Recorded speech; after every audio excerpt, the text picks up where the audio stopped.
What's up, everybody, and welcome to One Man's Opinion. And today we're talking about Upgrade. Upgrade is a 2018 film starring Logan Marshall Green, directed by Lee Winnell.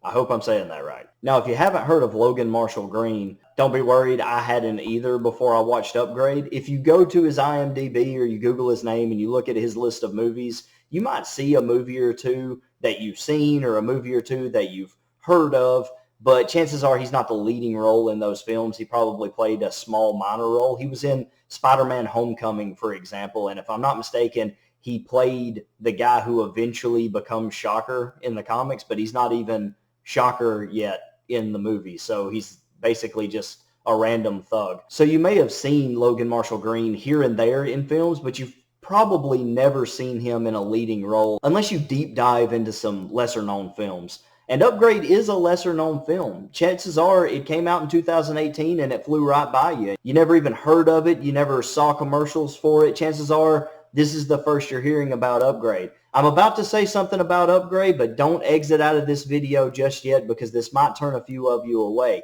Upgrade is an action sci-fi film. Now, sci-fi is not a genre that I particularly care too much about. They're kind of hit or miss for me. Of course, you've always got Star Wars, which is awesome. And then you also have Terminator, or at least the first two Terminators were really good. And then how you feel about the rest of them, it's really up to you.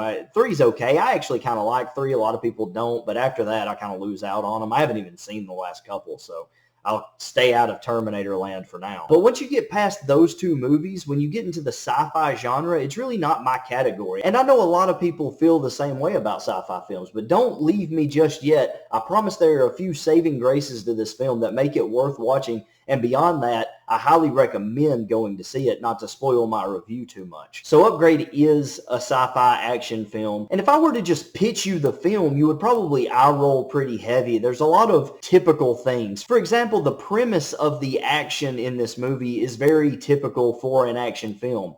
I have a minor spoiler coming. It's a minor spoiler because it happens at the very beginning of the movie, but it is a little spoiler-ish. So if you don't want to hear it, you might want to skip ahead 30, 40 seconds, maybe a minute right here. So if you don't want to hear it, now's the time to fast forward or do whatever you need to do. I'm going to assume everyone who doesn't want to hear the minor spoiler at the beginning of the film is now gone. You ready? His wife dies. His wife dies right at the beginning of the film. And the action in this film is motivated by that death. He wants to take revenge on those who murdered his wife and also find out who was behind it. So that motivates the action, and we've seen that a million times. Okay, revenge for the death of a loved one. All right, yeah, every action movie ever almost. The sci-fi side of the film has to do with an AI and the potential dangers of artificial intelligence. And again, that's kind of an eye roll because 80% of sci-fi films deal with some sort of AI, and usually that's where the conflict comes in. This film isn't just those common action tropes or those typical sci-fi things that you see. It's so much more than that, and really three things save this film and set it apart from all others. Number one is Logan Marshall Green, that actor that you've never really heard of. He does a phenomenal job in this movie. Number two is the action itself. This movie is shot smooth and clean, and man, does it look good. The action scenes are right in your face. They're intense. They're fast moving, and they're long track shots. So you don't have a lot of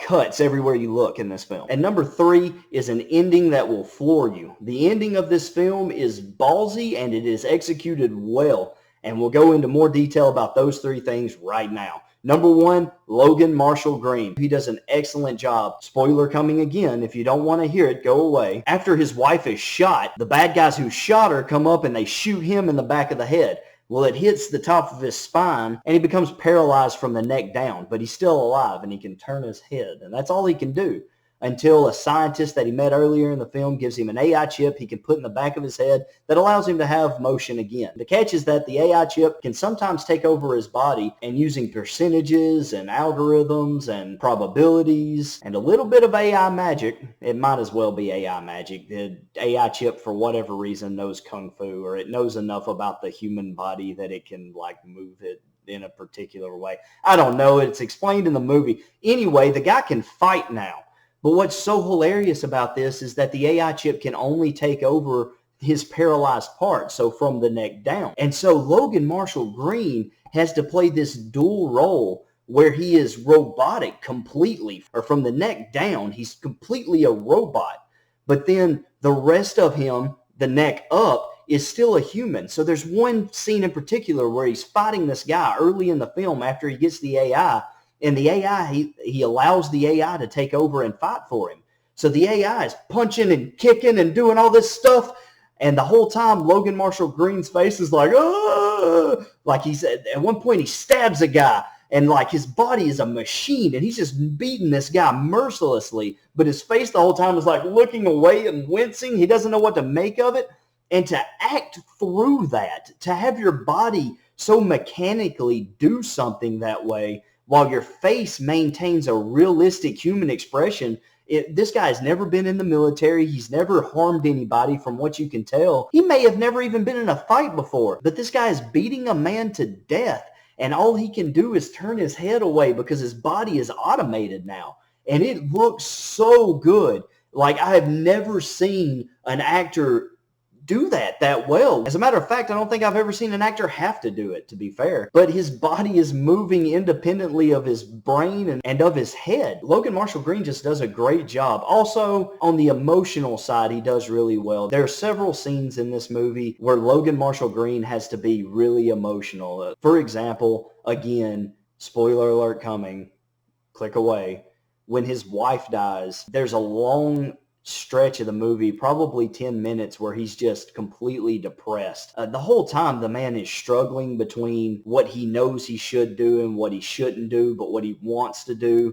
And he's kind of going back and forth, and he has to draw a line somewhere. He wants revenge. He wants to go out and make these people pay, but at the same time, he's scared of this thing in his neck that sometimes has control of his body, and that's a scary thought. Bottom line is, Logan Marshall Green shows a variety of emotions throughout the film and does an excellent job with every one of them. He's really an awesome actor, and I'm surprised that after his performance in 2018, here in 2020, that we haven't seen a little bit more of him at this point. Hopefully he'll get a break soon. Number two is the action, and I've already kind of covered this a little bit more, but the action of this movie, in short, is shot really well. It's long form takes, so you don't have all those cuts that I was talking about earlier. And it's cleanly executed. The actors do a good job. Everything looks good. It looks clean. I won't quite compare it to something like John Wick. I wouldn't say it's quite on that level, but it's really good, and it's better than a lot of what we get in movies, sadly, most of the time. And number three, an ending that will floor you. Now listen, I'm not going to talk about it. I'm not going to tell you what happens at the end.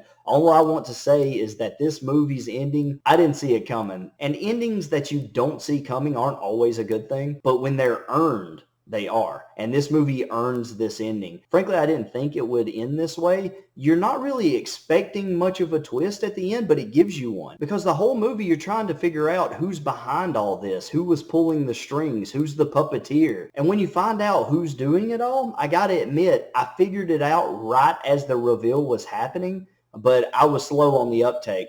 I should have seen it coming a long way off, but frankly, it was really well executed. It doesn't really give you a reason to believe that whoever is behind it all is behind it all, and then it kind of all hits you at once, and you might be able to put it together right at the end, unless you're just a lot better at it than I am, or you get off on a lucky guess, because I certainly didn't see it coming. And it almost has a double twist. Kind of throws you one way, and you're like, oh, duh, and then actually I was mildly disappointed. I was like, oh, really? It was that person behind it all, and then it hits you with another fake. Again, I won't get into it too much. There are multiple small twists, especially at the very end. You're not really sure about the ending until the very, very end, and then you're like, oh. And that's all I can really give you. Listen, I get it. Sci-fi is not my genre most of the time. It may not be yours either, but when a movie executes well, when the acting is solid, the action is solid, the ending is solid, when all these things come together, if you'll hang on throughout the movie, don't turn it off halfway through. I know you're going to hear some of that sci-fi mumbo jumbo and just kind of want to roll your eyes and be like, this is very paint by the numbers, but it's really not. Hang on for the ride. Sit back, enjoy the action for what it is. Let yourself become a part of the film. Let yourself ride the emotions of the film. Watch the action. Have some popcorn. It's one of those films you can just sit back and enjoy. The sci-fi isn't overly complicated like it is in a lot of films. It's pretty easy to follow. Enjoy the movie, and I guarantee by the end, you'll at least have had a pretty good time. I frankly had an awesome time. I thought it was a great movie. Maybe it's not for everybody, but it certainly is for me. I'm going to give this one an 87 out of 100. All right, guys, thanks again for watching. Please continue to watch. Go back and watch my other videos. Show those some love. Please leave comments down below. And above all, please continue to share the video. Shares are how I get this channel to grow. If I continue to share it to only people I know, it'll never grow. So if you share it, it might go to someone that I don't know. And then if they can share it, you create a web and my channel grows. I can't do it without you, and I'm so appreciative of all the comments, all the shares, all the likes and views that I've been getting so far. Thank you guys so much. And hey, remember, if you liked what I had to say and you agree, if you've seen Upgrade, comment down below. Let me know what you thought about the movie. Let me know what you thought about Logan Marshall Green. Does he deserve a chance at a bigger role? Maybe a bigger named film? Let me know what you think. However, if you disagreed, if you did see Upgrade and you thought, nah, this is a stupid, paint by the numbers, average sci-fi film, if you thought that I'm an idiot, if you thought my review was bad, whatever it is, don't get mad. Remember, it's just one man's opinion. Thanks.